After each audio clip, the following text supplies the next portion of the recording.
Students, आज हम बात करेंगे थोड़ा सा एंडोक्राइनोलॉजी के बारे में। तो देखो, हमारी जो बॉडी है ना, वो पूरा इसका जो मैकेनिज्म है वो दो सिस्टम के कंट्रोल में रहता है। एक तो उसे हम कहते हैं नर्वस सिस्टम और दूसरा कहते हैं हम एंडोक्राइन सिस्टम। तो नर्वस सिस्टम के नाम से ही पता चल रहा है कि बॉडी की मैकेनिज्म नर्व्स के थ्रू और न्यूरोट्रांसमीटर्स के थ्रू कंट्रोल में की जाती है। दूसरा एंडोक्राइन सिस्टम में क्या है, हार्मोन्स के थ्रू हमारी बॉडी में इसकी पूरे क्रियाकलापों को कंट्रोल किया जाता है। तो एंडोक्राइन सिस्टम में हम पढ़ते हैं एंडोक्राइन ग्लैंड्स के बारे में, जिसमें कि आपकी पिट्यूटरी ग्लैंड आती है, थाइमस ग्लैंड, पीनियल ग्लैंड, आपकी thyroid gland, parathyroid gland, adrenal gland और पैनक्रियाज का जो एंडोक्राइन पैनक्रियाज है वो आता है, और प्लस आपकी ओवरीज एंड टेस्टिस। ये सभी आपके एंडोक्राइन ग्लैंड्स के अंदर ही आते हैं। और क्योंकि ये हार्मोन सिक्रेट करते हैं, आपको पता है कि जो एंडोक्राइन ग्लैंड्स होंगी वो क्या सिक्रेट करेंगी, हार्मोन्स, है ना। तो इस वजह से इन सबको हम एंडोक्राइन ग्लैंड्स के अंदर हम पढ़ते हैं।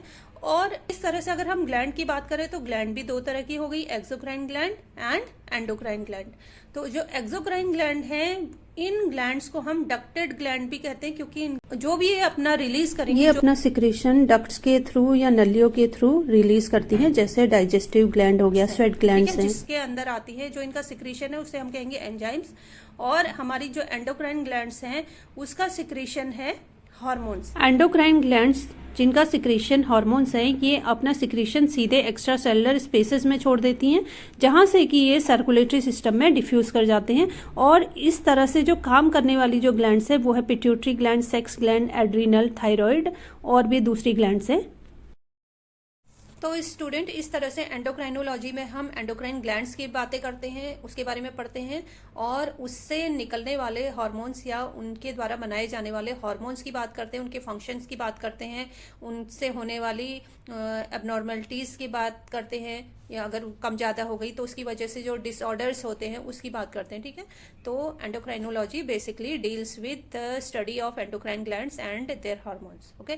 तो आज थोड़ा सा बेसिक आप एंडोक्राइनोलॉजी के बारे में, एंडोक्राइन ग्लैंड्स के बारे में जरूर इसको अच्छे से याद कर लीजिए, ताकि आप एक इंट्रो पार्ट आप एंडोक्राइनोलॉजी में जब भी कोई क्वेश्चन आए तो वहां पे आप लिख पाओ, ओके।